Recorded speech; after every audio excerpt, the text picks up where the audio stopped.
welcome to Mountain Man Axis. And today we're just gonna be messing around in the basement, working on some projects. And let's see if I can pull you up here first.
All right, there we go.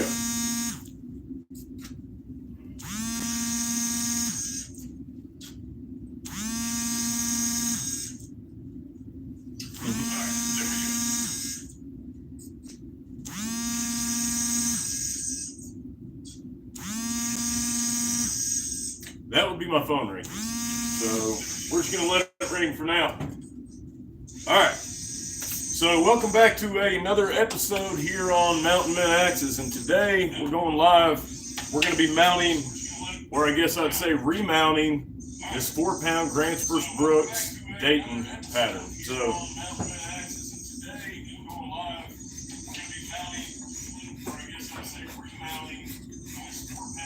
right now we're just going to use the draw knife to kind of get it shaped.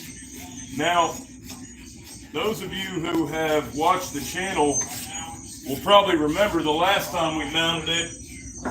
We actually mounted it on, let's see.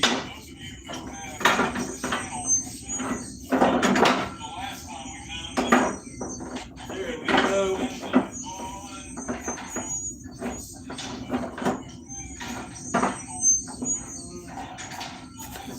There it is. All right. So we mounted it on this handle. So now we're going to we already took it off. We're going to mount it on a Whiskey River 30C. I didn't really like the way it looked on the 36-inch hardware store handle. So we're going to go ahead and put it on the, let's turn the volume down there. All right. Ensure there's no echo here. All right, we're going to go ahead and put it on a Whiskey River 30C. So we're just going to start by trying to make this eye a little bit smaller, this eye wood.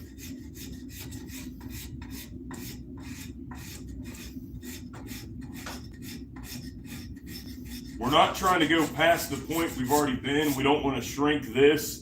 We just want to shrink where it's stopping. So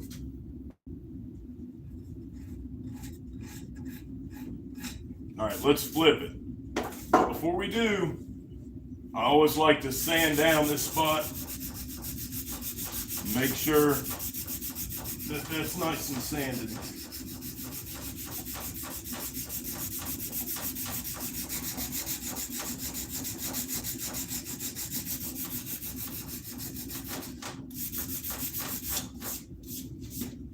Look down it. All right. Let's flip it over. So for y'all to see, you can see where it's catching.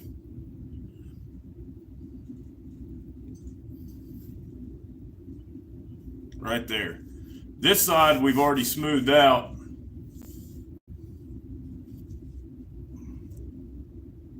You can see the compression marks there, so we're going to try to get rid of some of those.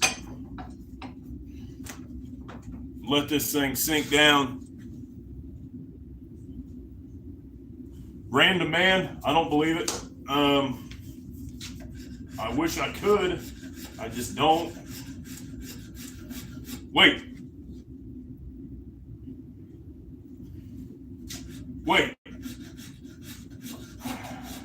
Okay. No, I get it. 97. Huh. Odd. To say the least. By the way, let's go ahead and say thank you to all the people that are in the chat right now. Appreciate it if you'd hit that like button. Get us to 10 likes, 20 likes. I'd love to see this live get 20, 30 likes this time. It'd be awesome. That'd be cool. So try to do that for me. That'd be great. I receive nothing other than motivation to do more lives. Like, it does not monetarily help me in any way whatsoever.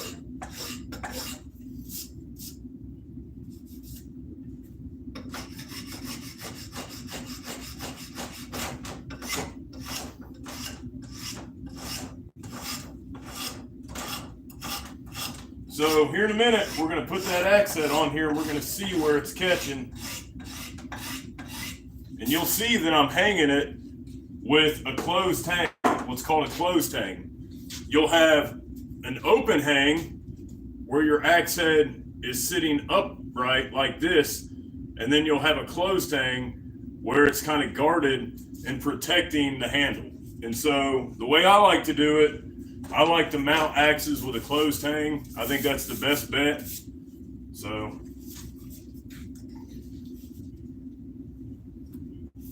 for those who have not seen it yet,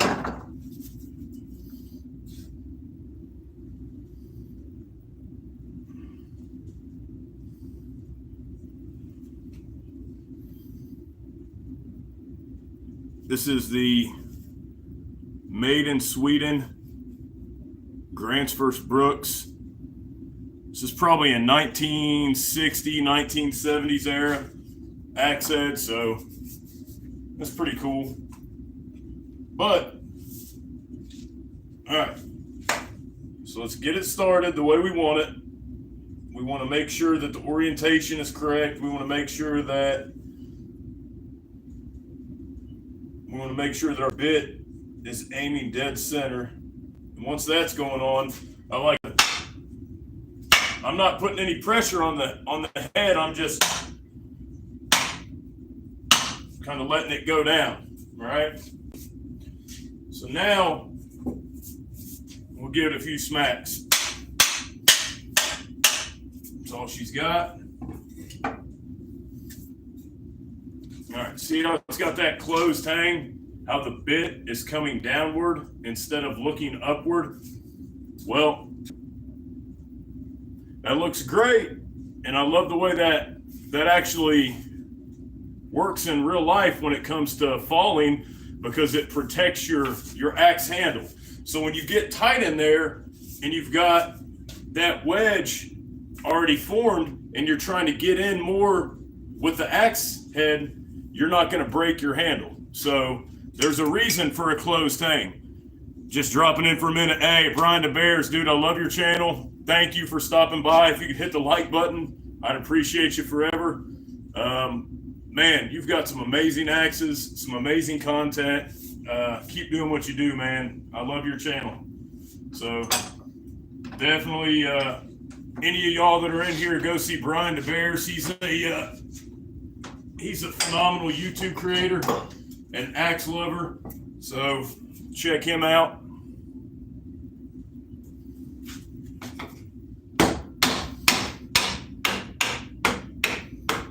So we're just going to use this to drive it down. You can see compression marks, right? but you don't see a lot of curling. And that's because I've kind of chamfered the bottom of the edge there.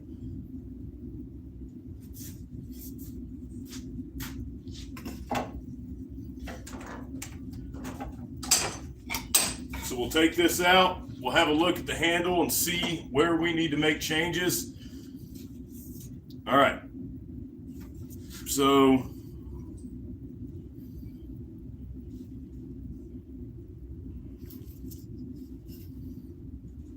a lot of compression right here. Not a lot of compression here, but then you get some right here. So with that closed hang, that's what we're going to get. Until we get further down and further down until it starts to open up inside the handle, and at the bottom will be closed, the open will be wedged. So there's a reason for that.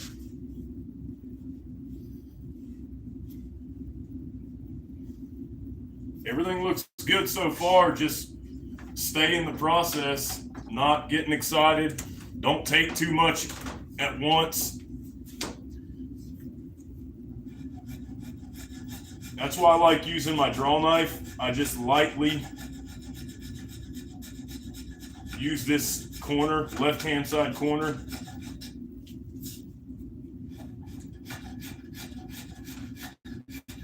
I have a little bit more control this way.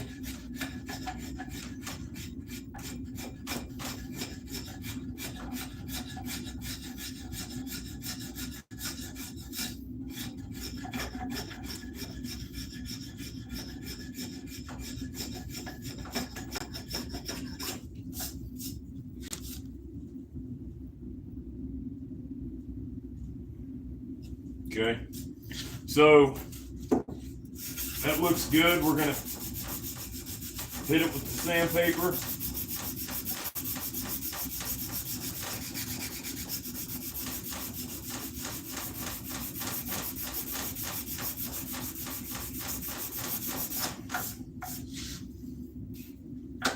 And the reason I'm hitting the areas that are already hafted, that I know that it'll go on, is because it's squeezing that kerf completely shut. And so I already know once I get that head on there, it's going to be closed completely shut.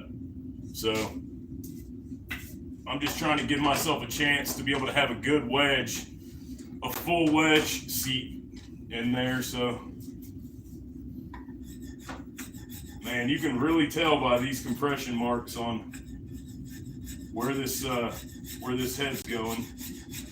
I think it's going to look awesome once it's on there.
All right, let's give it a shot.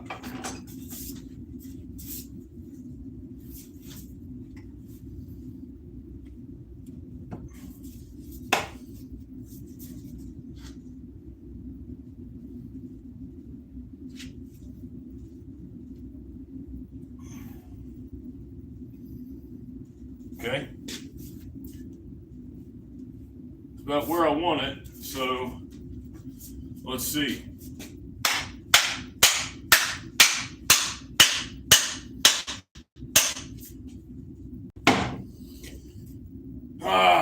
We're going back to that closed position, so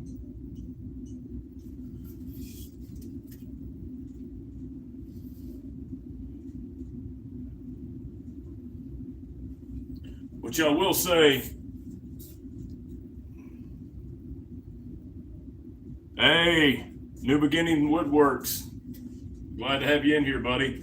We're hanging a vintage, probably 1960, 1970 Grantsford Brooks 4-pound Dayton. This thing was blue, so it's probably imported, marked for import. So sold here in the United States, I'd say originally, but right there we've got the Grantsford Brooks Crown, and then the Made in Sweden. You still have some blue on there left, but it's not a lot. But you see how it's squeezing the kerf shut? You can see the kerf is completely shut. There's not a lot of gaps in there. I need to open up some room, man. So those of you guys that are in here, if you'll hit the like button, I'd really appreciate it. Looking down the barrel, we're dead on straight, so I'm happy with that. I'm happy with the closed hang. I do like that because this is going to be a felling axe, so that's good. Just stay the course. That's all we can do. And keep on keeping on. Let this thing get lower and lower and lower.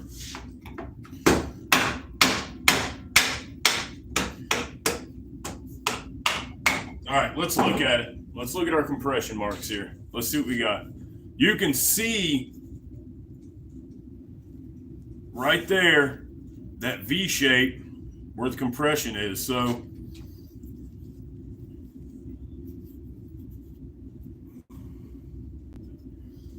no, they don't, man. They don't make them like that anymore, and that's why I try to collect them and get the ones that I can. New Beginnings Woodworks. If this is your first time here, let me show you some cool stuff, man. So this is my True Temper Flint Edge Kelly Works cruiser pattern, all original handle, original head, original paint. Still has the paint on the eye. This is a beauty right here.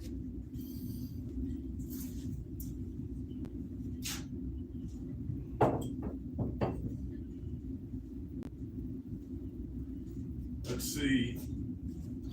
You might like this one, New Beginnings Woodwork. This is a, yeah, thank you, man. This is a Collins Legitimus Michigan pattern, hung on a Whiskey River 32-inch premium handle with a, I think that's the walnut wedge.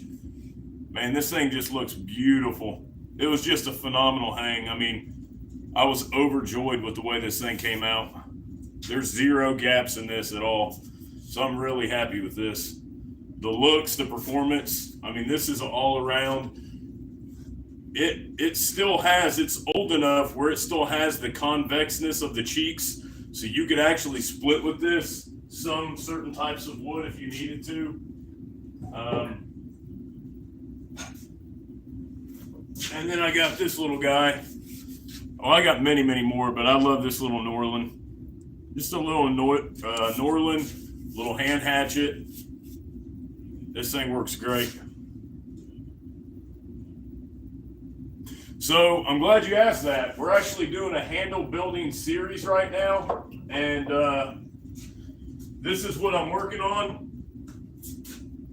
So I've built a few handles. This right here is a white oak blank that I had purchased as a one-buy at a store called Lumbercraft. But the problem is with one-buys is you don't have any palm swell. You can't do anything with a palm swell. So Lumbercraft also sold these purple heartwood pieces as well. So for $16 overall, I paid $12 for this, and I paid like $4 for this, and then tax and all, I've come out and I've made this handle. So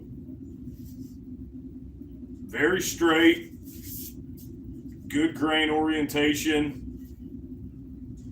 It's white oak. It's dry as can be. It's a bear to work with, no doubt, and that's why it's part of the reason why it's not complete yet. But yeah, so that's cool. You like hatchets? I'll show you a few real quick. But yeah, this is a handle I've been working on building. I've got a head I'm going to put on there. It's similar to what would be a jersey pattern, but it's called a Rockaway. And Iron Oxen Tool sent this to me, which I've got a package sent out for him, or set up for him. I just need to send it out. But there's the Rockaway that's going on that white oak handle. Beautiful Rockaway. So this right here is a Barco U.S. Forest Service supply. So FSS Barco, which just means it's made by Kelly Axe and Tool, and it's kind of like a hatchet size. It's 24-inch. You got that perfect grain orientation. You got half heartwood, half sapwood. You've got the equal number of grains in the tip of the eye. So, well, I had to. Like, I'm not real big on laminated palm swells, but with the one by, I had to laminate it. A lot of custom makers that make handles are going to laminate palm swells for one reason: it's cost efficiency. If you laminate the palm swells, you can get the smaller amount of wood in one bys, and that means you don't have to pay for more lumber. So you can get less lumber, laminate the palm swells, call it a day, and get out a lot cheaper. But yeah, this is one of my favorite, I would say, hatchets. It's more of a woodsman's hatchet, but we're getting off topic. But I'm just going to show you one more. This right here is a little Collins hatchet that I made. I've convexed the edge. I've got a video of that. So, yeah, I like hatchets too, man. I do. I like my hatchets. All right. This right here is going to be, it's going to be a little bit bigger than a hatchet, but it's going to look good when it's done. I don't know. I've thought about staining this handle. So Lamica stains their handle. They have this Appalachian, it's called Appalachian dark or Appalachian brown stain. And so I thought about staining this in that color, but I'm not real big on staining handles. I'd rather just BLO them or use vodka and leave it like that. But a lot of people stain their handles. It's okay. It doesn't necessarily hurt anything.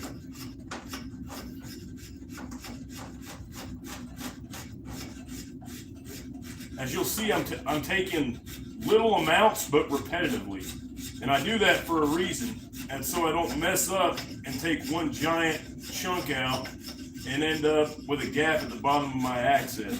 So, and I've done that before. So, if you've hung enough axe heads, you've made mistakes. You've made enough mistakes to where you know kind of better. Hey, thank you, Brian. I appreciate you stopping by, hanging out. Like I said, love your channel. Thank you for everything you do for the axe community. Keep it up. I'll keep watching. Thank you, buddy.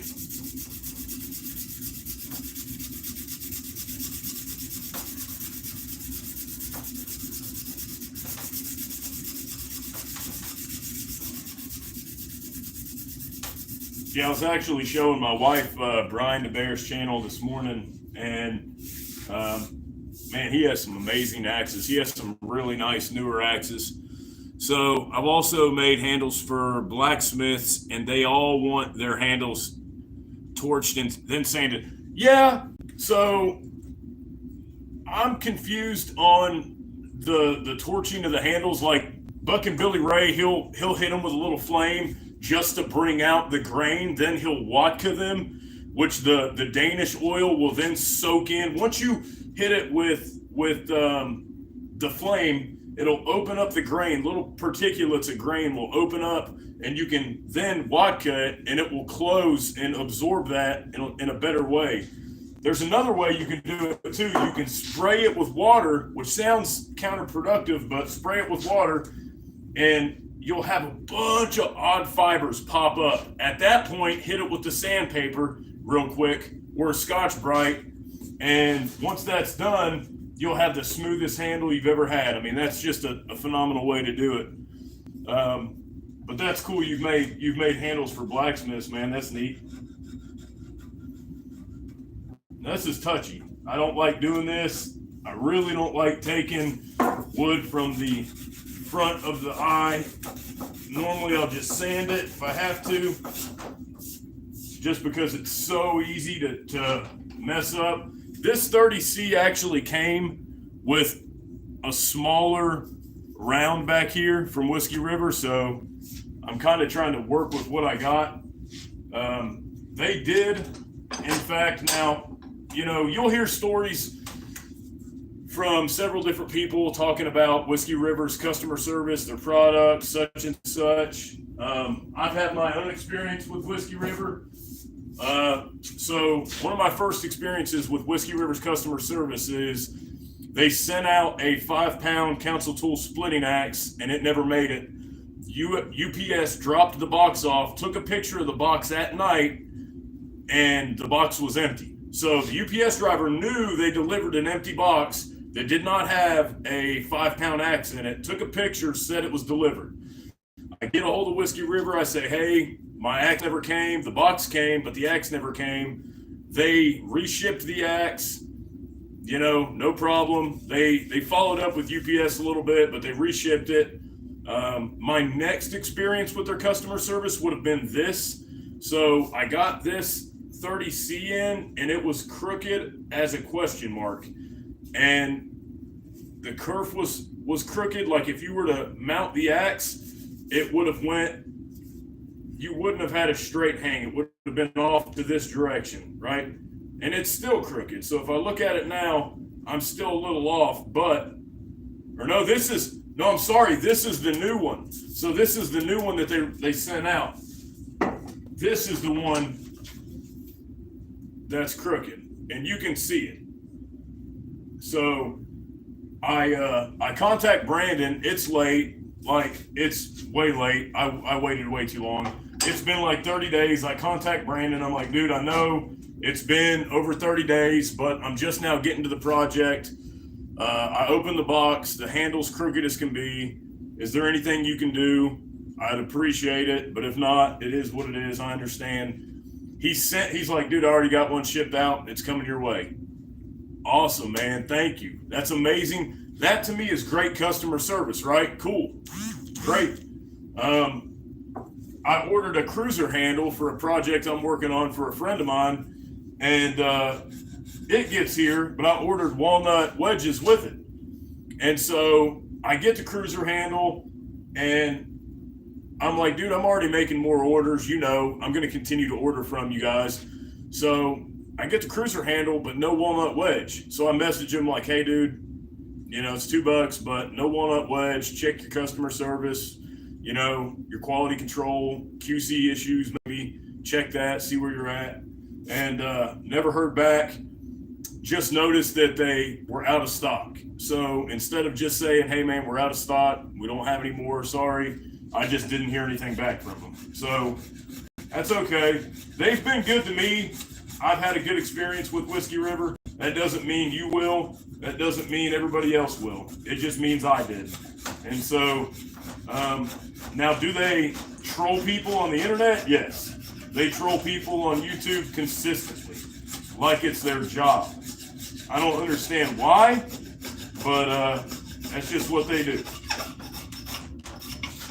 Do I recommend their auctions? No, not at all.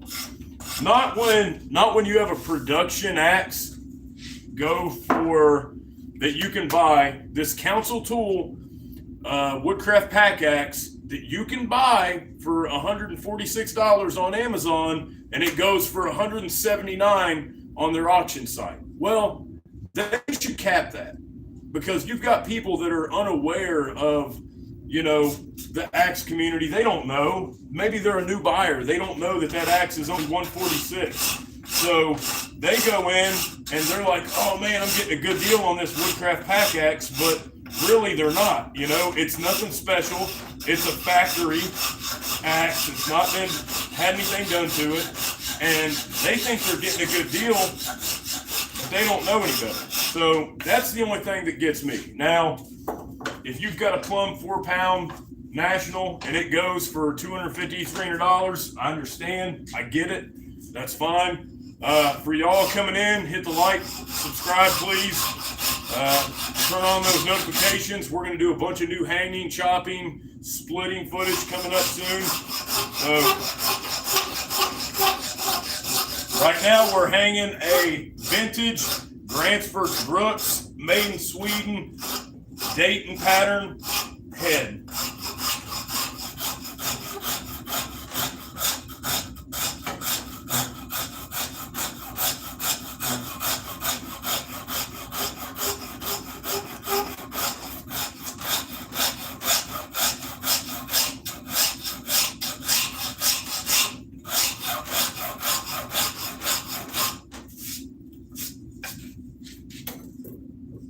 All right. So we were having issues with it being a super closed hang, and that's fine. I like a closed hang, but if you get to the point to where it's closed and you have a gap in the back of your head, so you've got a super closed hang like this and there's a gap here, that's not okay. I'm going to fix it. I'm not going to let it happen. So right now I'm in the process of trying to resolve that issue. I'm pretty sure the only way I'm going to do that is by opening this up a hair.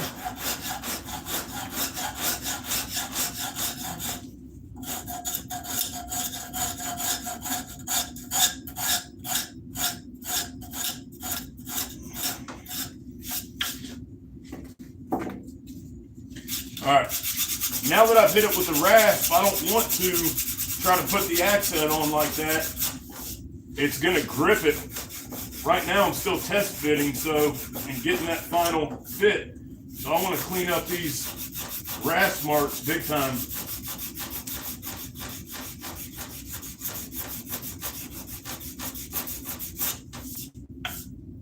Better? Swap it.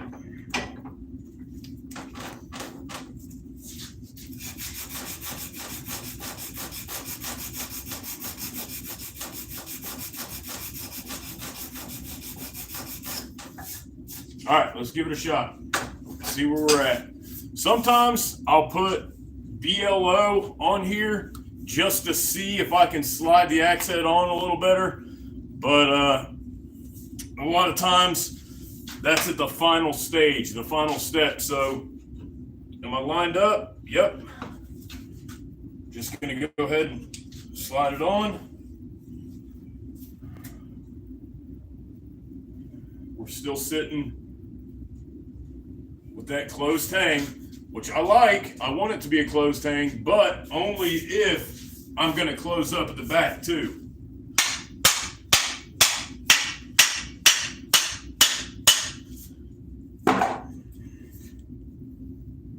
So remember, this is the crooked handle that I got from Whiskey River. So, well, we're still straight. And what I did to absolve that, by the way, for those of you who think that you have to have a tube and steam to fix your handle, you don't. I literally take it and I clamp it to my table with C-clamps and a 2x4. So I'll get a 2x4, I'll lay across the front and the bottom, and I'll clamp it inside that with C-clamps for days, for like 2 to 3 days, until I come down and check it and we're good.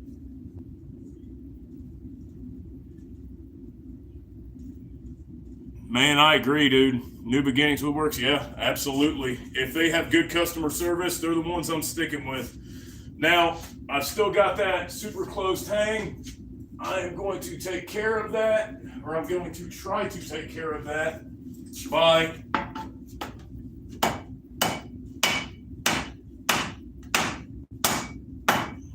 finding out what's keeping us? There we go. So that opened up. That's where I want to be.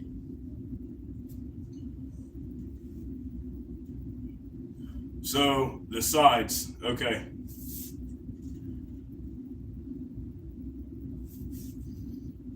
Beautiful. What do y'all think? I mean, it has to come down another 4 inches, but other than that, we're looking pretty good. Don't forget to like. I'm going to ask you, please, nicely, to like and subscribe if you can. I'm in search of more audience. I'd really like to get this channel to about 1,000 subscribers. Once I get to 1,000, we're going to open it up and we're going to talk about some different things. But I would like to say thank you to everybody who's in here today, and I appreciate all that you guys do. The supporters, the deep supporters of the channel that have supported me from the beginning. Big Life, Iron Oxen Tool, which is N Sven, Nate, Ryan. Man, I appreciate you guys big time. Heavy Set Tactical, John, like, he's a huge supporter. John at Heavy Set Tactical, if y'all haven't seen him, go check him out. Heavy Set Tactical, 409, I believe. So he reviews knives, and just one of the most genuine, sweet guys you'll ever see or meet. That dude's stuck his neck out for me, made videos for me, shared my channel. The first person to ever share my channel was Nate, and I was kind of blown away. Immediately, I was like, dude, I'll give you an axe for free. Thank you. And like, just ecstatic that he did that. And that was when I had like 100 subscribers at that time and hadn't made but 2 or 3 videos. So he took a leap of faith on that. And I've got it. Speaking of which, do I have the box down here anymore? I had it in the van to ship, and I started second guessing myself that there wasn't enough in there, and then I needed to add to it. And I took it out and I opened it up, and now I'm going to add a few more things in there.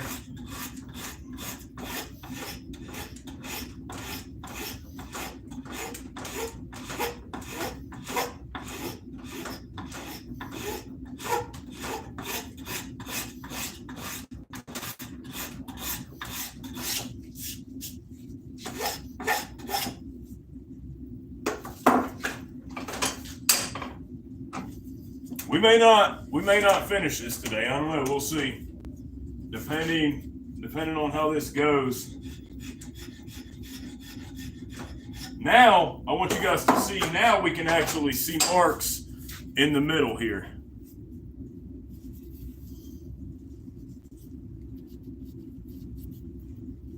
Well, I've taken them away, but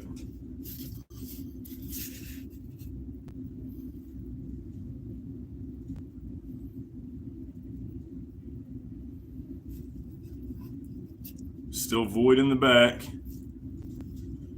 And I've already cleaned up this side. So, yeah, I mean, Grants vs. Brooks had a special type of handle, and they kind of have a funky, very ovalized eye. So, and me chamfering the bottom, you know, it helps in the end. At first, I think maybe it might be better to leave it just a little sharp, just to kind of show you where you need to adjust, and then at the end chamfer the eye. But I was working on that. I've been working on that axe head for a while, and remember, it's already been hung once, so about got in a little too much there.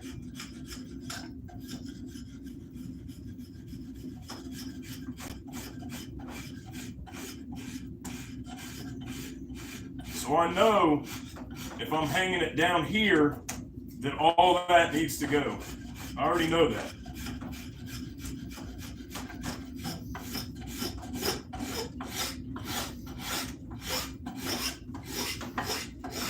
And like I said, I want to have a good wedge. If you fit this thing overly tight, what's going to happen is you're not going to get a good wedge in there, and that means you're just going to have a little baby wedge. And I don't want a baby wedge. I want a big wedge. I want a big honking chunk of purple heartwood, or walnut would suffice.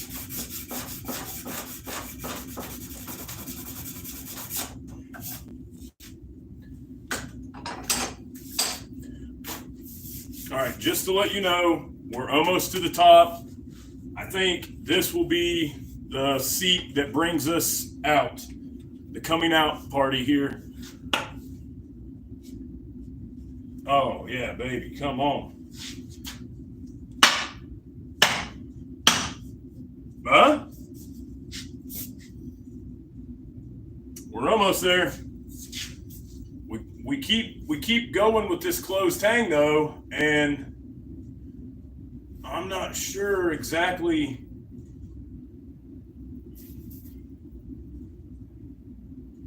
what's going on here. So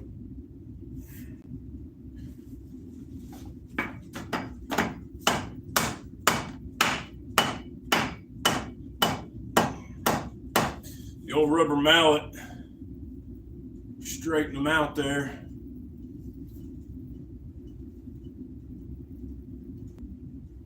Okay, so if you're ever having issues, get you a pencil. I'm hitting here. I'm hitting all through here, obviously. And this side, really heavily.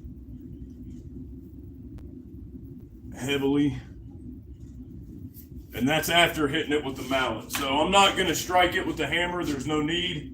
I already know some of the issues there. So where's my drift? My drift is adrift.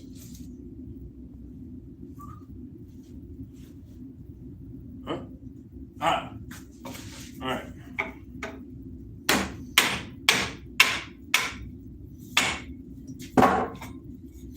So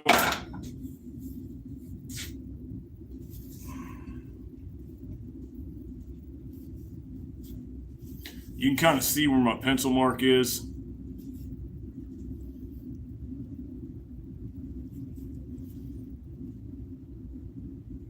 All right. See you, man. See you, New Beginnings Woodworking. Thank you, buddy. Bummer to see you go, but thanks for stopping by, man. I really appreciate it.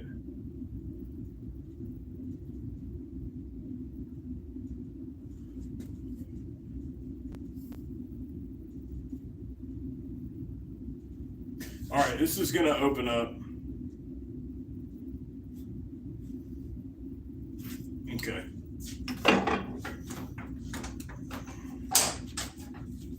I think we'll be able to put a big wedge in it. I do say so. So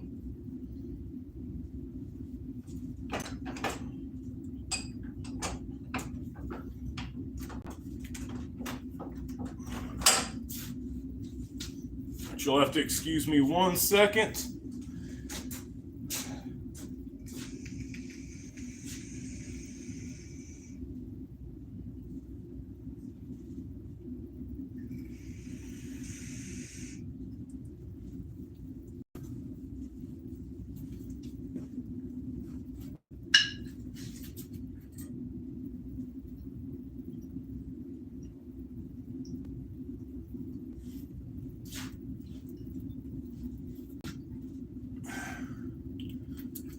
Welcome back to Mountain Men Axes. And here today, if you're new joining us, we are hanging a Grants vs. Brooks vintage probably 1960s, 1970s Dayton pattern head on a Whiskey River 30C. So hang out. We'll get some work done.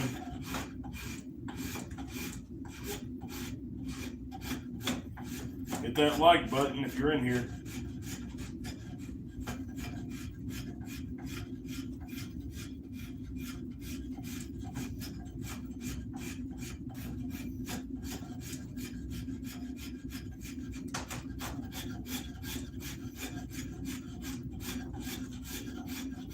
So I'm taking away my pencil marks, my marks that I had marked with a pencil.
open it up.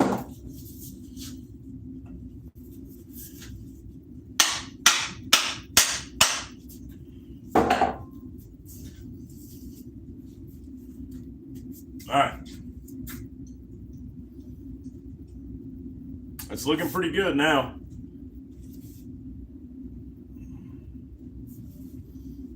I like that. That looks sharp. So we want to go down a little bit more. I do like that. I think that that's about right. I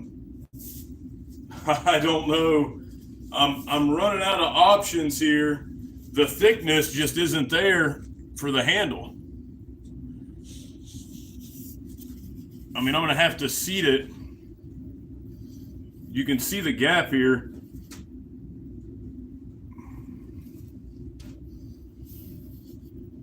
There you go. I'm going to have to seat it down here in order to get that to go away. So this is going to be on the smaller side, I would say.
Okay.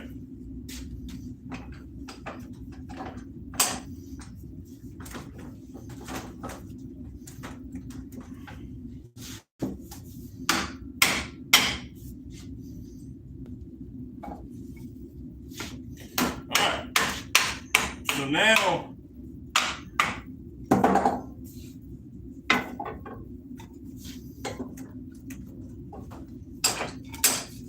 pretty sure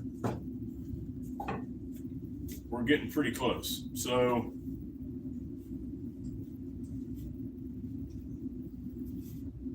yeah, I'm not going to touch the left side at all.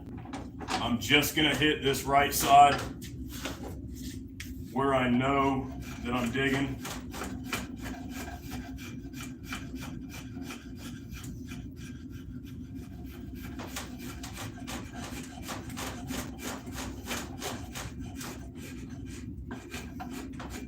And I'm not going to hit the front anymore at all.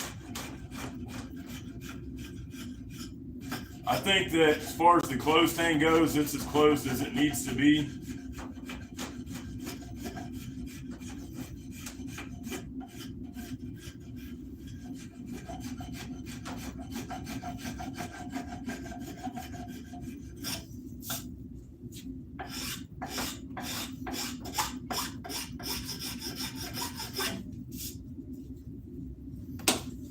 It's not too late to straighten this out. I'm curious.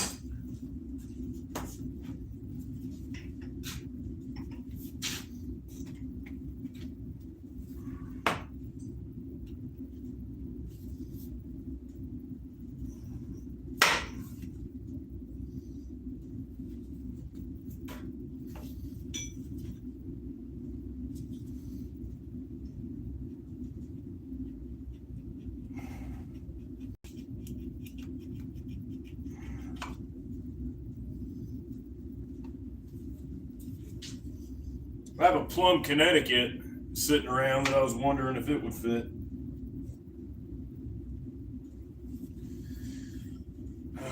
Connecticut's are notoriously big eyes, but still no.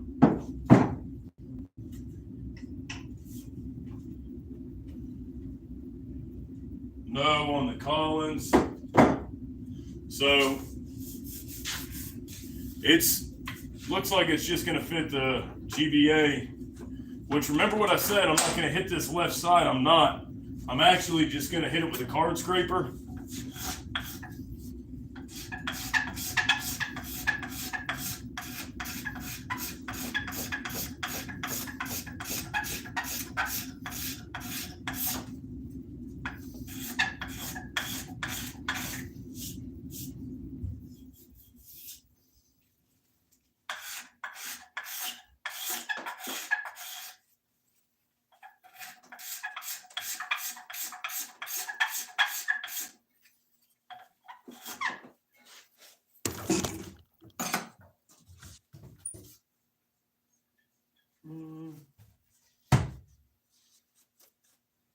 All right, we'll hit it with some sandpaper too.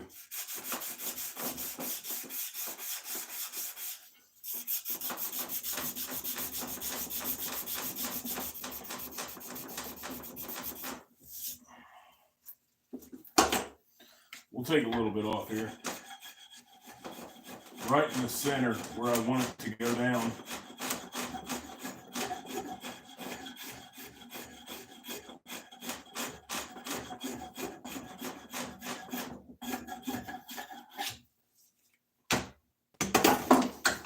All right, let's give it a shot. We took a little bit off the right side, not a lot off the left side.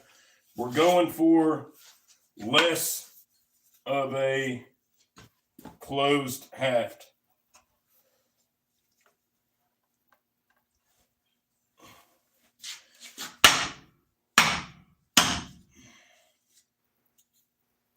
That's better. It's a little bit better.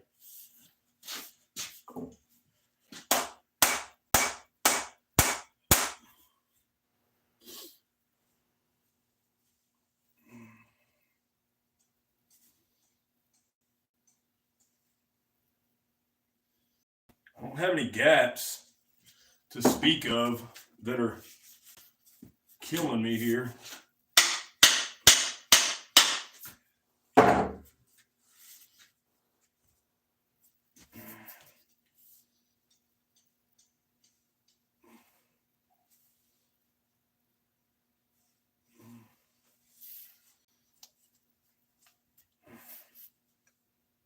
But you can see how that kerf is still completely shut. So we don't want that kerf to be that tight. And I've already opened it up once with a pruning saw. So, but if I can't get a hacksaw blade inside there, that's too tight.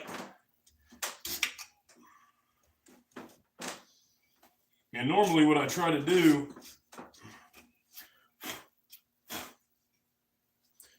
is I'll take a card scraper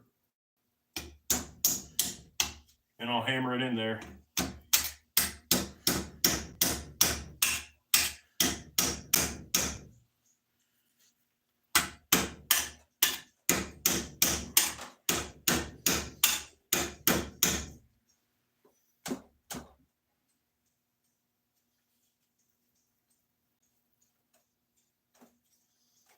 It's tight in some areas.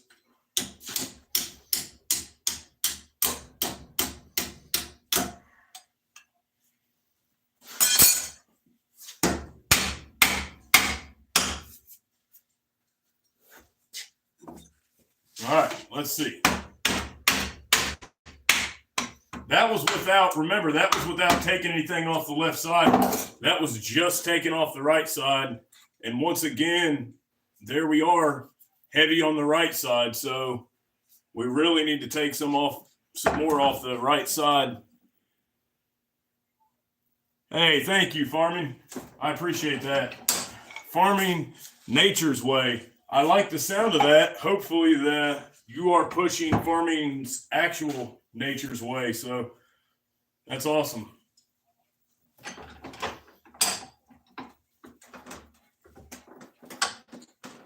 So this is once again the right side We're going to continue to take pieces off this farming. Go ahead and hit that like and subscribe, bud. See more content that is axe and vintage tool related.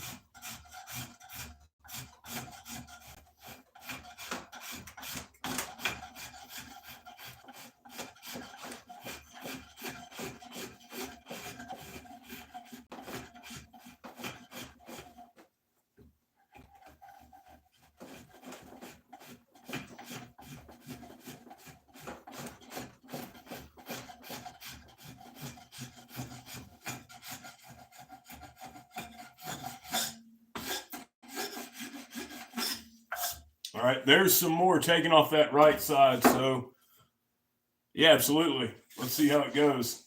You're very welcome. Very, very welcome. Here in Appalachia, in Northeast Tennessee, we've got a very, very good soil composition for farming. Our primary crops back in the day were tobacco, corn, beans. We had a lot of tobacco though. I don't know if any of you guys that are in the chat have ever hung tobacco before. It is not a fun process. I did it as a kid to help my father pay for rent, and no fun at all. No fun was had, I'll say that. It was a lot of hard work. Hanging tobacco is super hard work, and for me as a kid, I don't think I got any reward whatsoever out of it, but yeah, I don't know.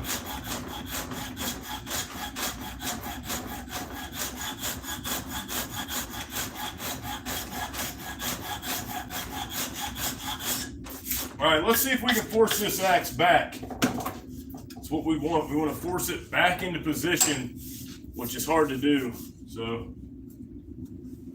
we'll do new sub. Hey, all right, Pennsylvania, man. So you're right there.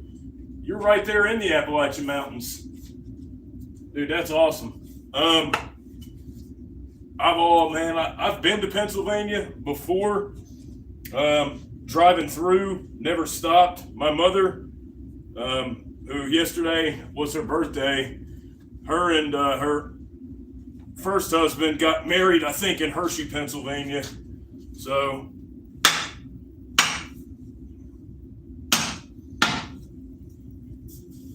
pretty awesome.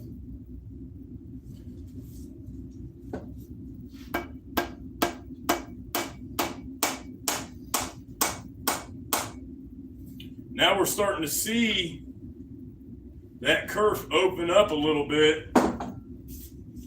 Remember, I don't want such a closed hang that I've got a gap in the back, you know? So I'm just going to keep on setting. We want to be about 2 inches deeper. Is there a way I can, there we go. Awesome, man.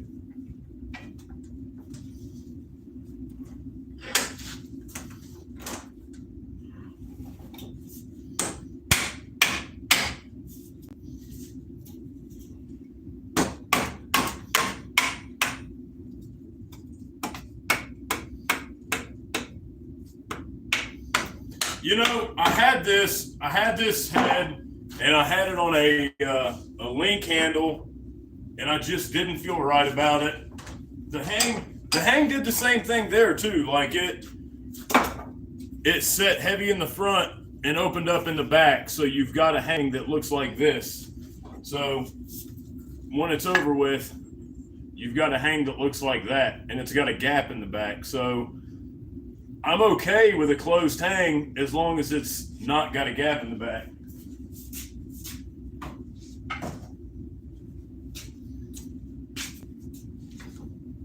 So our goal here is to get rid of any gaps, and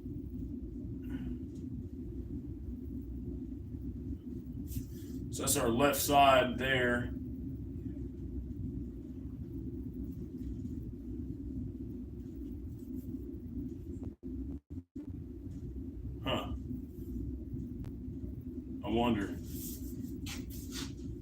you know, a lot of people will continue to try to take wood and look at it from that aspect. I like to look at it from the accent aspect. I'll look and see inside here, is there something that's pushing this head this way, or is there something that's pushing this head this way? You take a file and just run in there and get rid of whatever it is that's causing that issue. Awesome, man. Hey, I'll check you guys out for sure. Cool. And there is, you know, you've got a small spot there that's going to cause us problems. But a file is your best friend.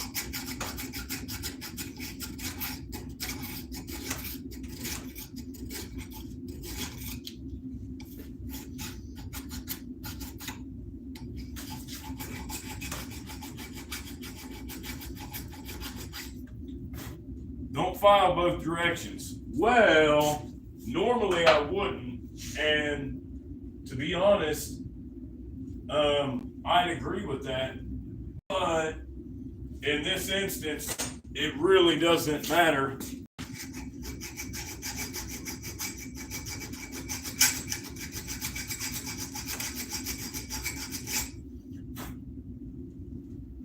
I just need to get rid of this obstruction, really.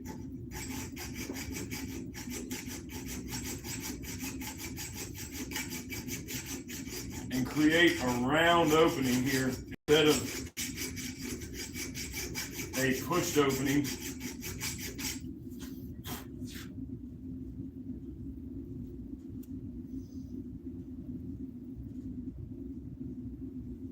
That's helped.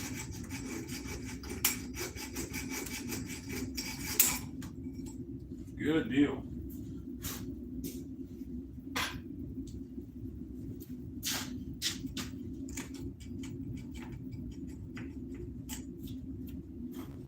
All right. Let's try it again.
Now, when I'm doing that, I'm trying to push this thing farther forward. The axe head, because I filed that. Oh, okay. So now that I've got that filed out, it's willing to go down more in that area. All right, which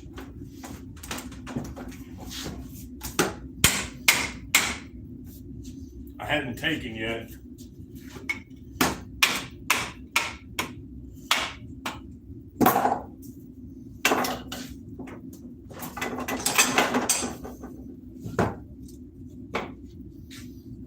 If you'll excuse me for a moment.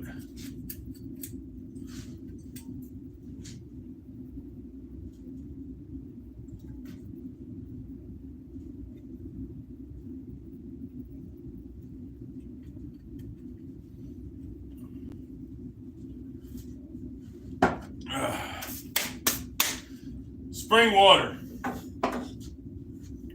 That, my friend, that's life. That's life. That's what all the people say. You're riding high in April, shot down in May.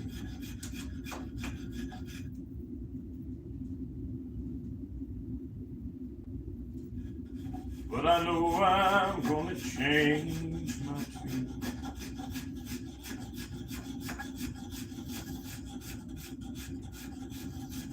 When I'm back on top in June, I say that's life. And as funny as it may seem, some people get their kicks stomping on a dream. But I won't let it get me down. 'Cause this flat old world, it keeps sitting around.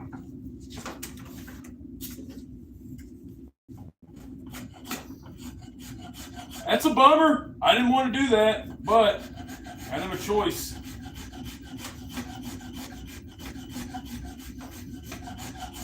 All right, now all that's left that I can do is try to sand it.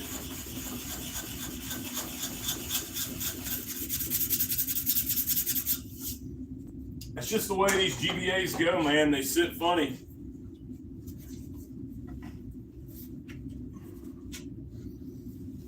They definitely sit closed.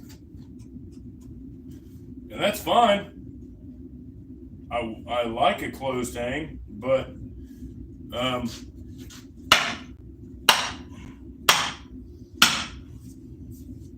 just don't like gaps.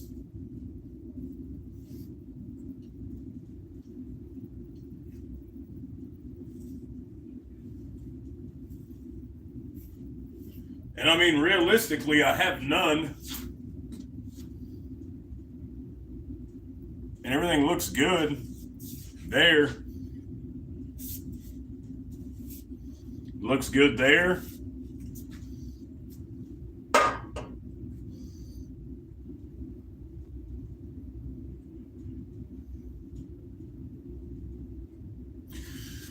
Looks good there. Looks good there. But it does not look good there. And now we're talking about an 1/8 of an inch, maybe.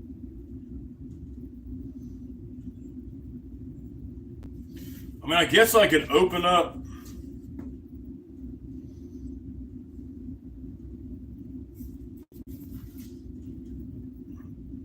the top of the eye and just straighten it out. And then we won't have those issues. It'll sit how it sits, but let me just keep on going down. Let's keep setting it, and we'll see.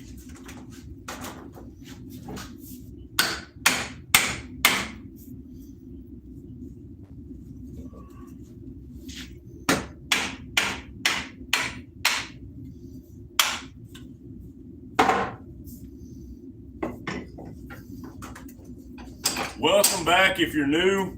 This is Mountain Men Axes, and we are hanging a vintage Grantsford Brooks on a Whiskey River 30C. We're taking our time because we don't want gaps. We've already done this once on a live on this channel, and we hung it on a link, which is right here. And we had a good, like you can see, we had a good connection all the way here, just not in the back. You know, good friction fit all the way here to here, just nothing here. So, yeah, plus this is a 36-inch handle, which is gigantic. So, I'm not a huge fan of that. We'll break out the spoke shave and see if that can't help us absolve us of some issues here.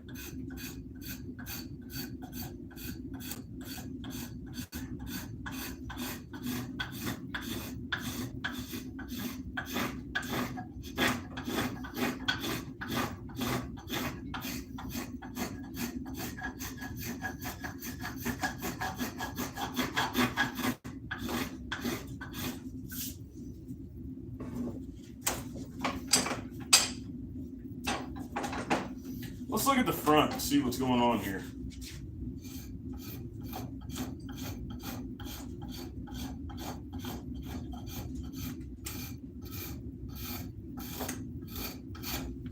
All right, now let's sand this out. What I like to do is take the finger sander, bend it,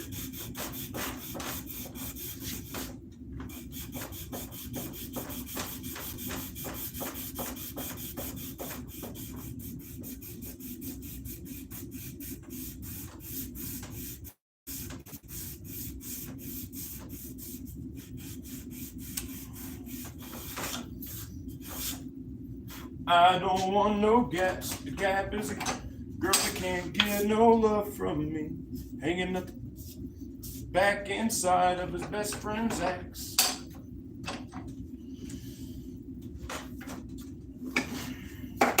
Trying to loosen up my fit. The gap is a space that thinks it's tight, but also known as a something.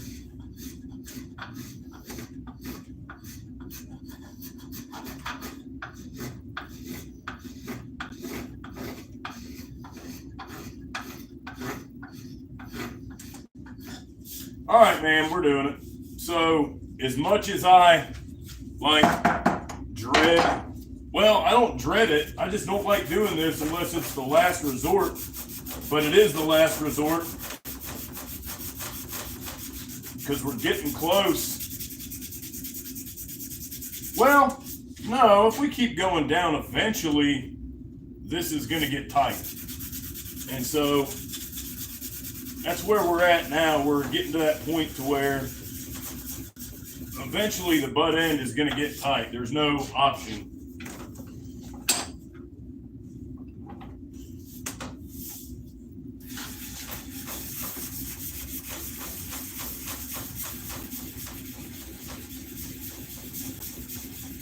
Hartford, the Yale, happens maybe once, twice a year.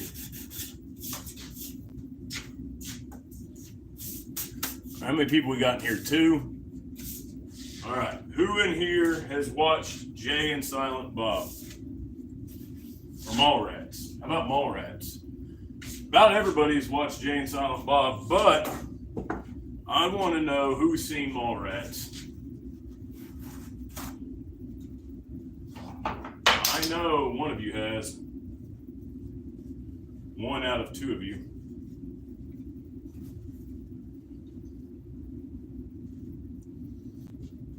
All right, so what we're going to do as last resort, we're going to hit this thing with some BLO. We're going to make it lubricated, and we're just going to slide it on. We're going to lubricate it up real nice like, because dry is not your friend. We want a nice lubricated fit. All right, now that that's nice and lubed up, let's see how far down we can get her to go. Oh my gosh.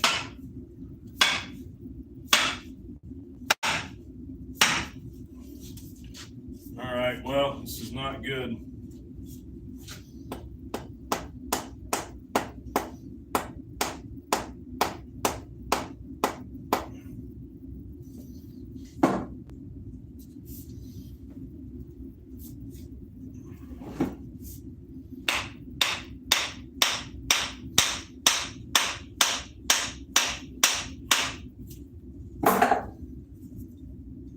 Well, all right, that is good.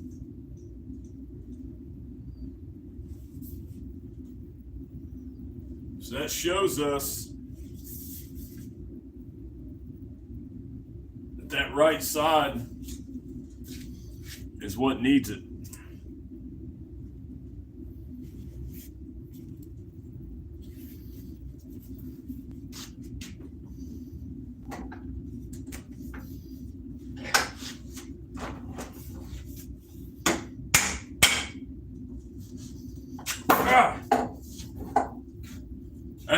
That's what happens when you grease it up. Never heard of it? Well, it's a good one, man. It's kind kind of a cult. Well, I wouldn't really say cult classic, but it's a classic movie back in the day about skateboarders and stuff. Well, comic book nerds, really. It's a DVD of my brother's, and I've got 3 older brothers, and so it was one of his DVDs that I'd watched, and now I have. All right, so this has been a fight since the beginning. This half, like making it nice, has been a fight since the beginning. I want you to see, like, it's digging in to this side. Let's look at the other side. Nothing. And I've not touched this left side in 2 or 3 sets. So, and it's equal.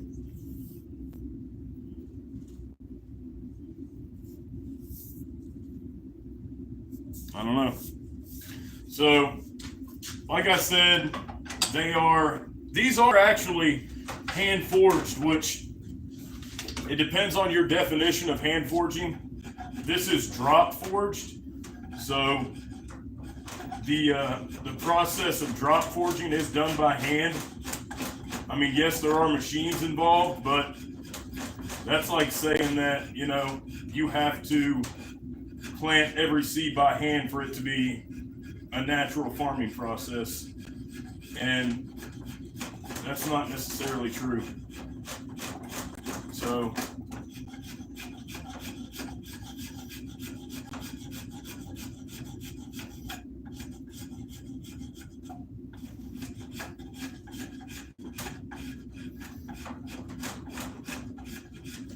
but my point of that was that these are drop forged, so there are imperfections in the eye, no doubt. And so I'm sure that during the process, you get a few of them that just did not sit flush. I know for a fact I had a Holzbrook axe that I purchased that was not set even anywhere near industry standard or acceptable at all. I had to reset the whole thing to even get it to be usable. So, yeah, that's not okay.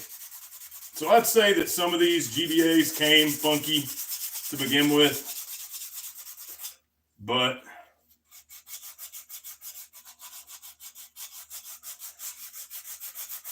we're going to try to do our best to get rid of any gaps.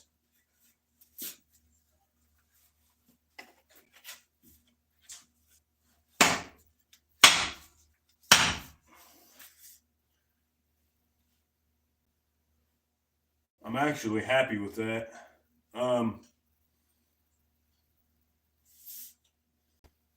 Okay, let's see something here. Well, first of all,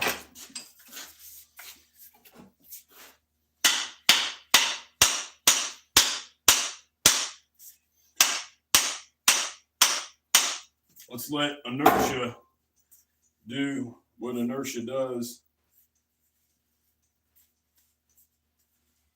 And that's slam that thing home. All right.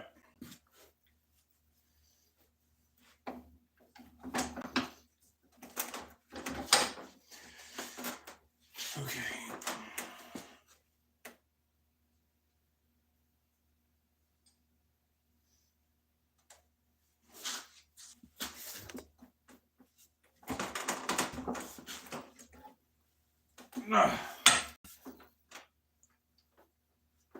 I just want to make sure that that handle isn't going anywhere if I tighten the wedge down in there, and that's not going anywhere. So at this point,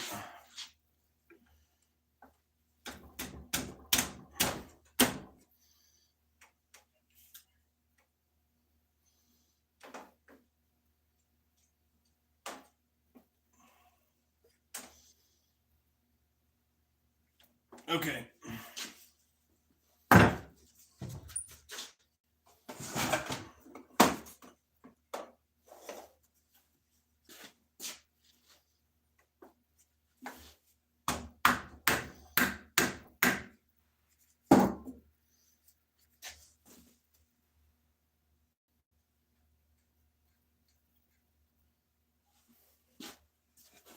I don't think that this wedge is big enough to begin with, but I just wanted to see something.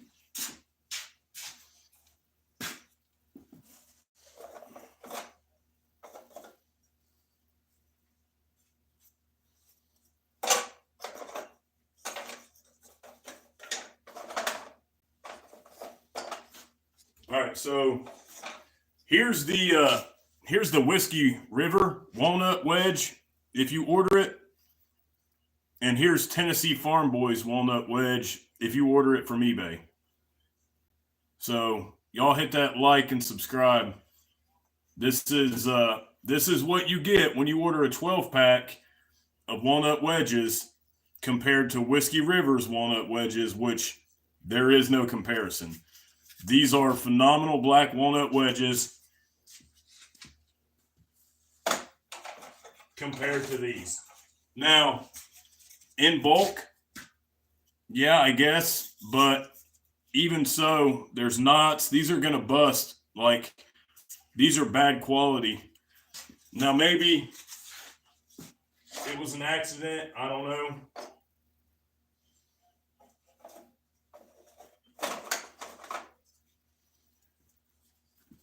I'm not there to question it, but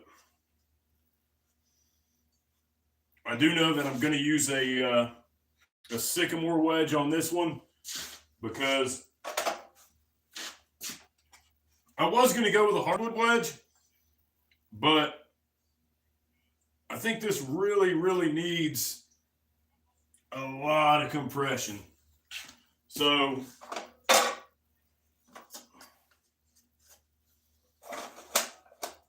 let's see if I can find one that I really like. Here we go. Here's one I've already got started.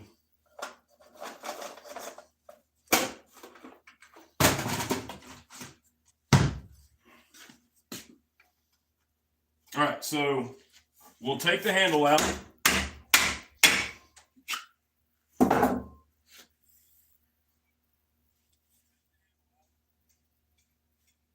I'll do one last fit of the actual handle before I set the head. So set that aside. I put these rags in here, even though I have leather jaws, I still put them in there just to prevent it from leaving marks on the handle.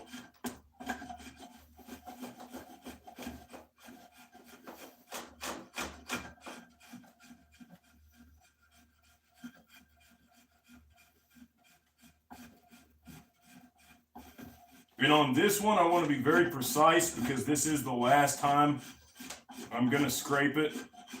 The last time I'm going to fit it. There won't be another fit. This is just the seating process of it.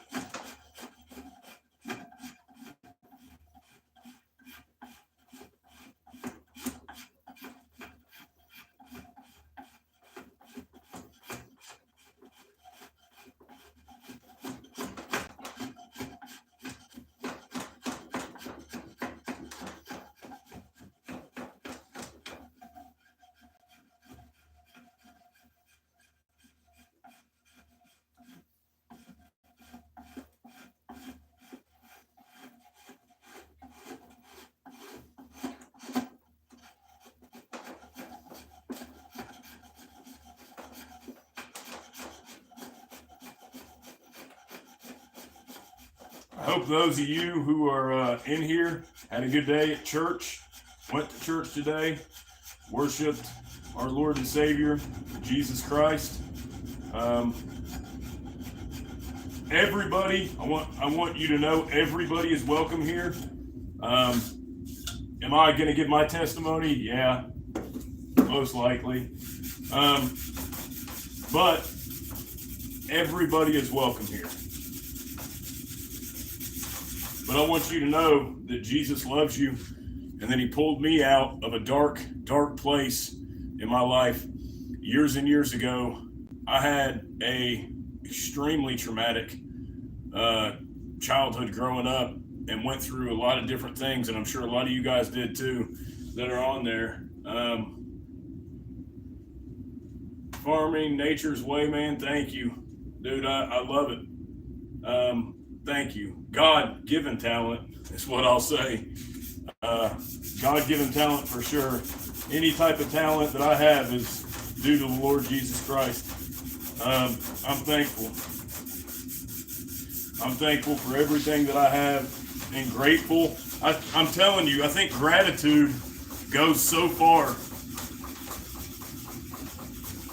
Gratitude is so overlooked these days.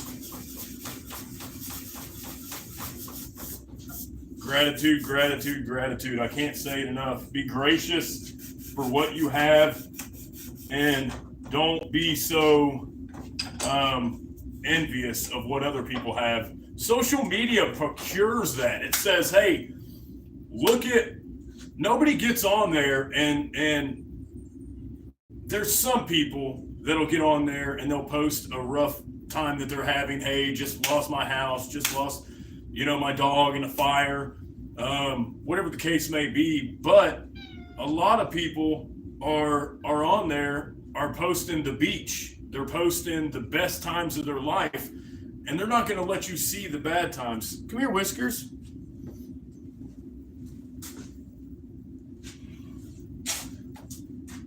This is a good time. This is my basement kitty, Whiskers. Whiskers was a stray her whole life until the floods hit northeast Tennessee and west North Carolina, western area of North Carolina. And it hit our area pretty hard. We didn't get a lot of damage from it, but Whiskers was out there in it. And I wasn't about to let that happen. So we brought her inside and made her a basement kitty. And so now she's my basement kitty. She will sit right underneath of me while I'm just smashing the head into place and never flinch, man. She's amazing. Amen. That's right. By the grace of God, man. Thank you. I'm so happy to see you say that. I love you guys, man. I love everyone that's on this channel. I love everybody. Jesus says to love your neighbors as you love yourself. He brought another commandment. He said the greatest gift that you could give is of yourself for your friends.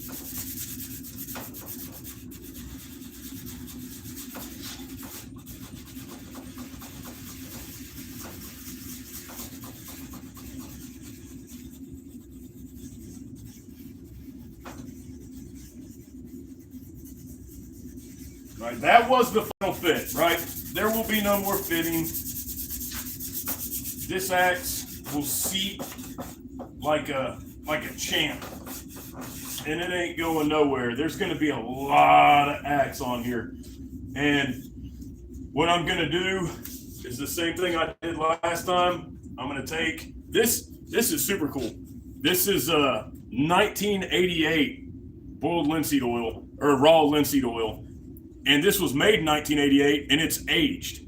So I wonder how long or how old this really is. If it was aged then, and now I'm using it today, how old is this raw linseed oil? I don't know. It's just something that strikes me kind of cool. All right, so we're going to hit this there. Just let it soak in, because that tongue, a lot of times you'll take old axes off and that tongue will be rotted. For example, Exhibit A. Okay? That area doesn't get oil. It never gets oiled. So oil it now while you can. All right, next, we're going to take this out of the vise. We're going to set it to the side. We're going to put our axe head. We're going to remove our rags. We're going to put our axe head in here. And now we're going to fit our sycamore wedge, right? I'm going to take my pencil. I want it to be as tight as possible. So we'll put it there.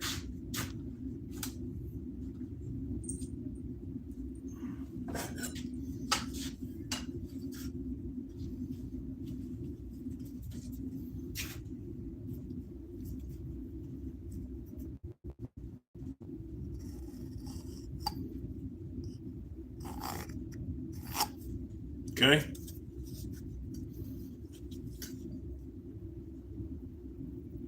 Lines up.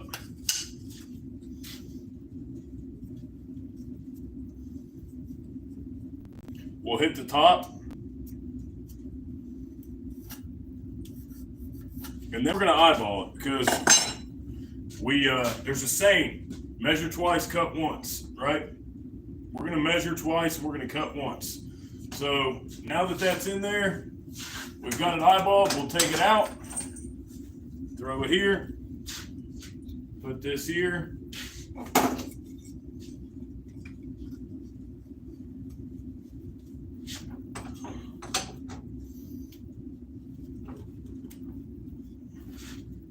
Put our wedge in there, and now we're going to risk life and limb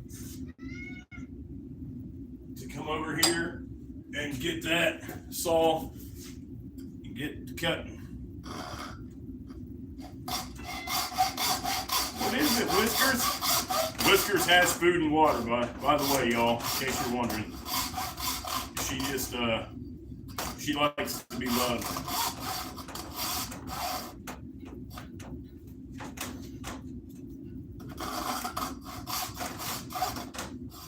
You see the flexibility in this? It just gives, man. It's got a lot of flex to it.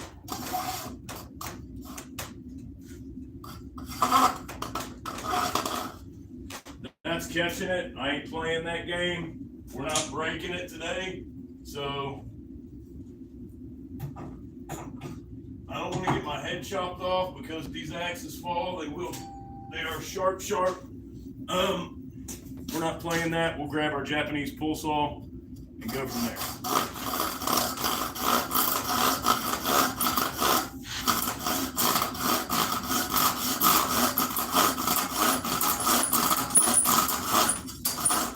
These are made to use with two hands, going out and pulling to your stomach. Out, pull to your stomach, pull to your stomach.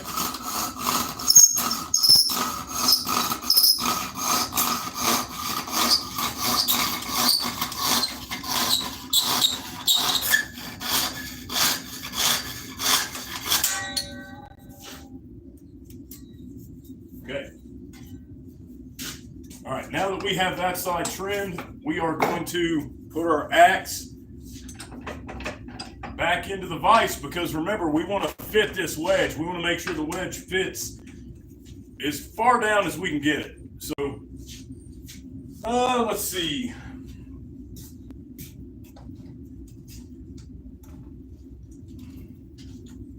We'll use the old work tough. Well, no, you guys can't see. So you know what we'll do?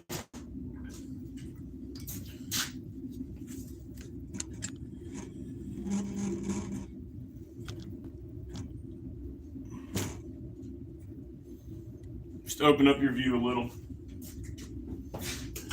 I know, Nate, I had it laying sideways. I just had to stand it up for a brief moment.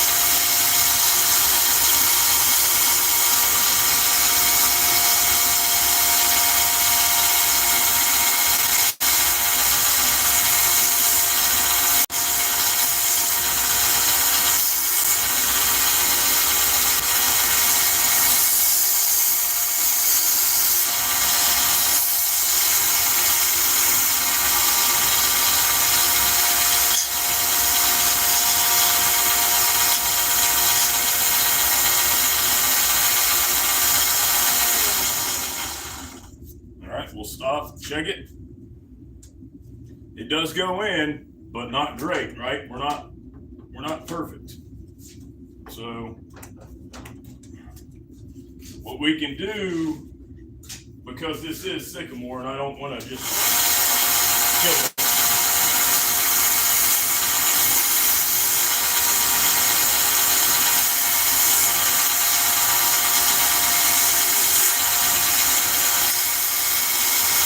Sorry, top of it.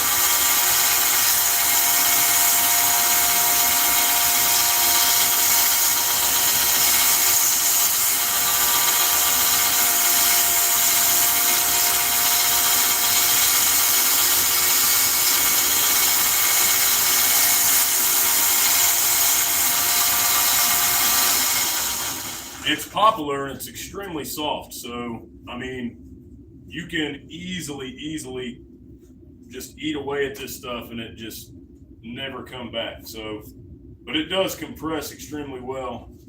So at this point, I'm just going to take my hand sander. Some people use a rasp. You can use a hand sander, rasp, whatever you need to use.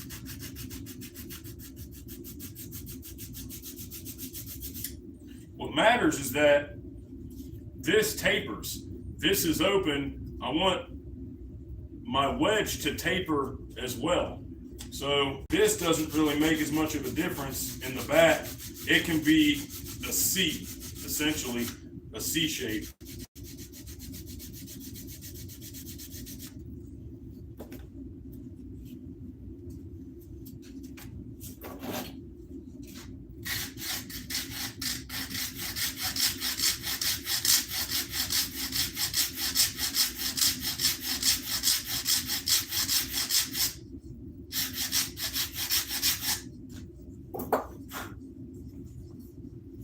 All right, we're getting there. About that far down. Now, we also, so we're about there. Like I can sand this up a little bit. I've got a better sander with some more sandpaper on it here. So.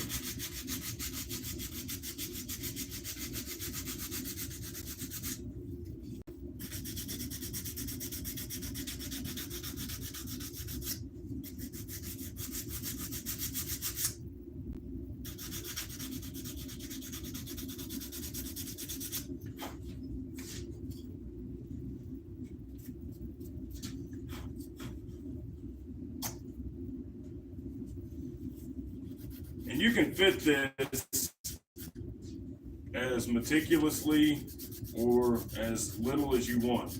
I mean, I've done them square. I've beat them in, just hammered them in square, so that works too. Really doesn't make that much of a difference. Because at the end of the day, you're compressing it in and you're only going to get so much out of it.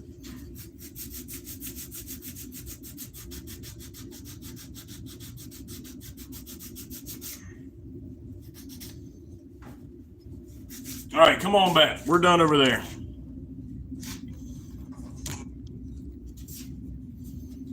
All right, back to the action.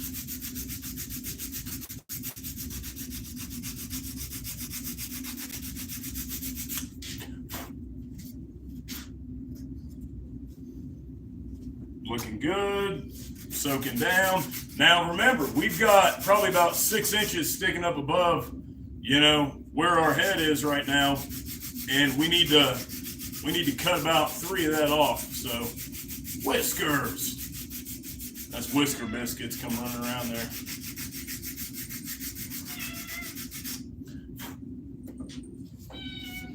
What?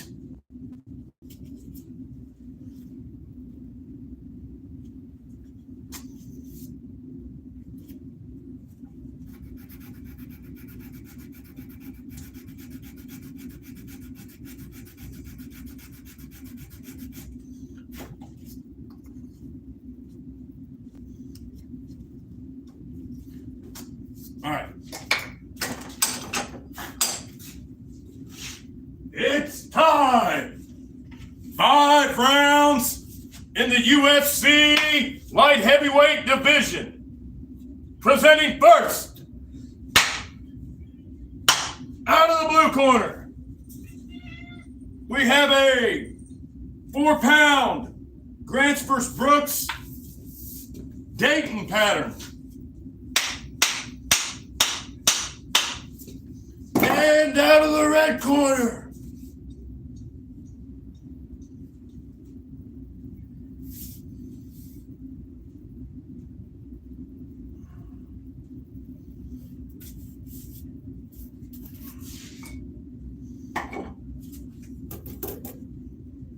all right, these go back in. So, because we do have so much excess, we're going to cut a fair amount off. just to prevent having all that up there. I mean, we're going to cut some off anyway after the fact, and leave it proud. But that's a lot. I want to leave a little bit as well.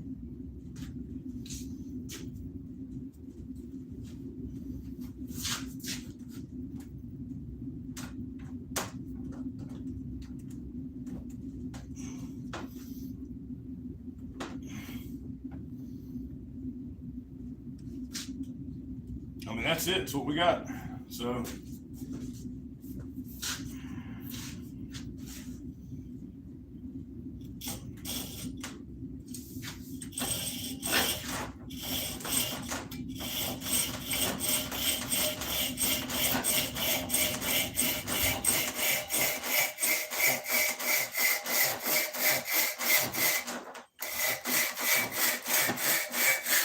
Now, I'm going to put my hand here so it doesn't break off.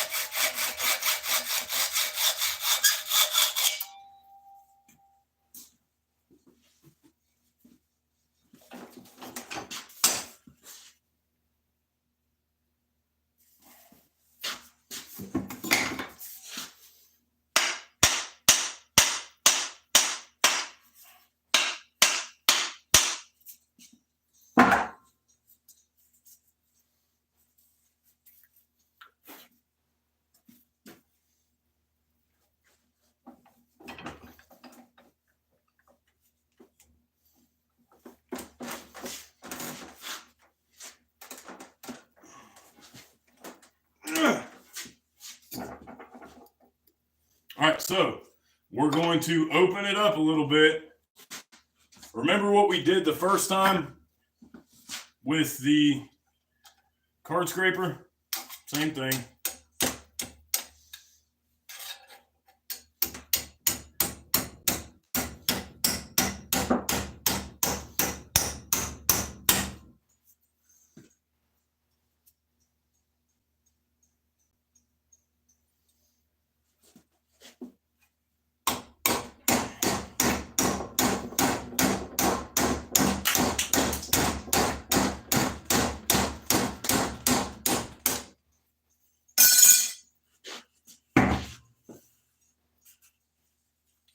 No. Now that's a devastating loss of my WD-40.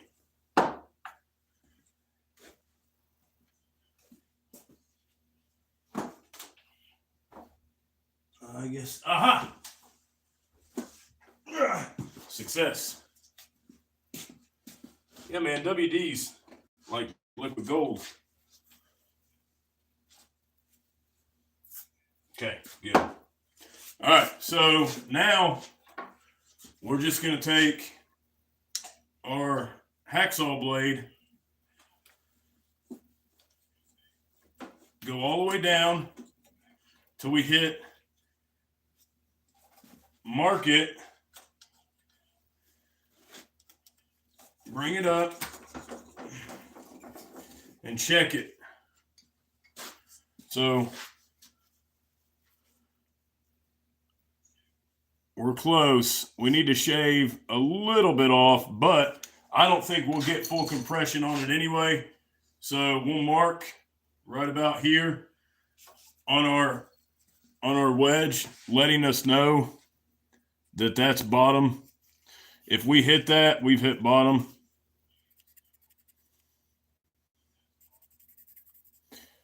All right. Oh, sorry, guys and girls.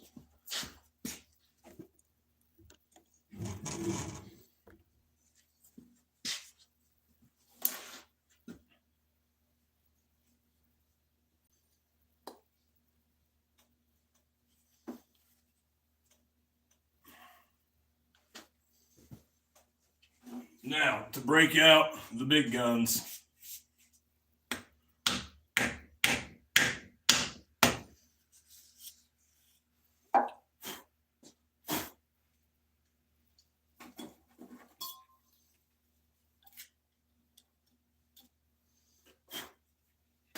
Now, do I BLO? Do I glue? Yes, I BLO and I glue.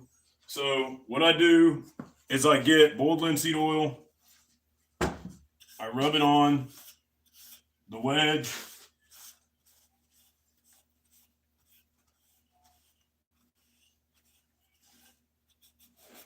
Then I get glue.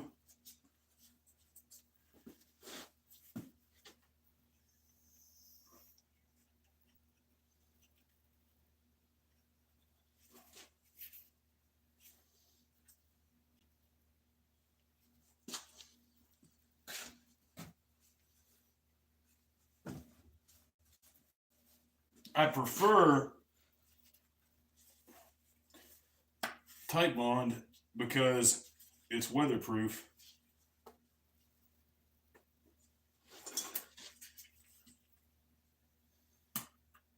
But you got to get the cap off first.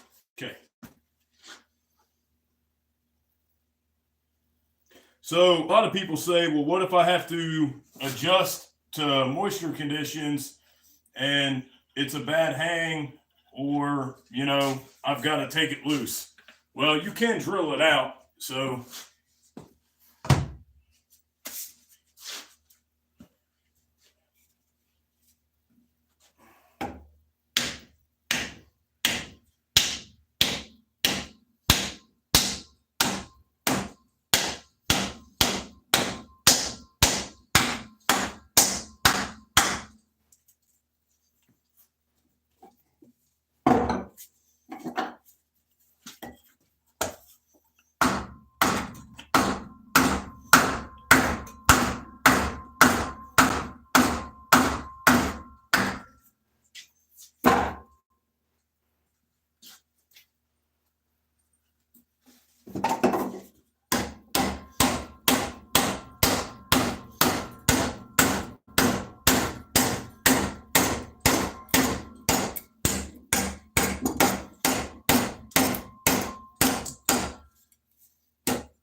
all right, just because it broke does not mean a thing. That's not a bad thing. That's common. I mean, look at the wedge action that we're getting from that hang. So trust me when I say that poplar wedge breaking is not a bad thing. Now, is it going to be visible? I don't know, and I won't know until I cut it. But my speculation is it's probably not going to be visible. Normally, I cut these right away, but on this one, I might want to wait a few hours to cut it. But we'll cut it.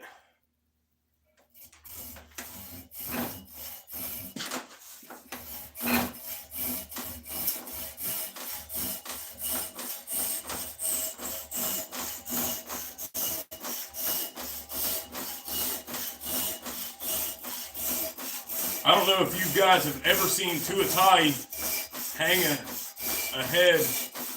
an axe head. He hammers it. It breaks into oblivion. So that looks really freaking good, man. I'm happy. I'm really happy with that.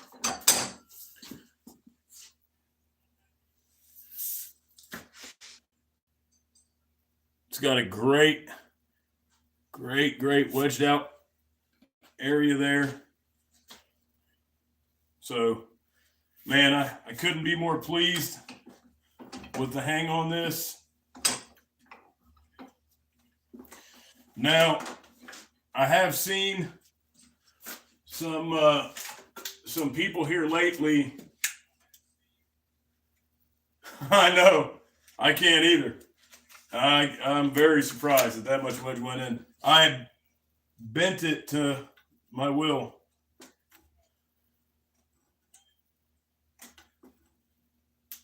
But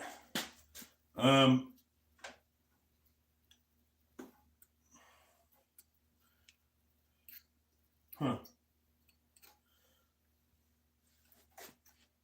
I've been seeing some people copying, well, not necessarily copying. I'm not going to say copying because it's the internet, and if you put it out there, it's going to get done. But I have a video that has probably several thousand views on it. It's a short, and it's titled The Money Shot. Well, I want you guys to understand that I did not mean that in a deviant way one bit. Like, this is, I did not know exactly what that was, to be honest, and I was ignorant on the topic. To me, this right here is just my favorite part of Hafting the Axe. Is the final product is getting this.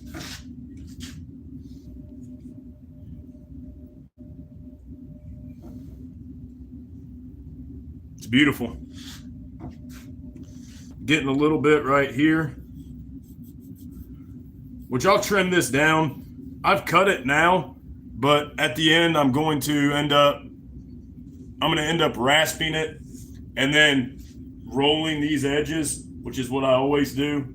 But for now, I'm going to let that soak into those open pores of that wood as much as it will. Probably try to level it out a little bit so it's not all leaking out the back, but I'm very happy, man. I'm very, very happy with that hang. It went well. I can't believe that much wedge went at either. Thank you guys for watching. Thank you guys for watching. For who knows if you watched for 2 hours or not, but thank you. And I'll do a short on this axe later. And happy Sunday. God bless you guys. And see you later.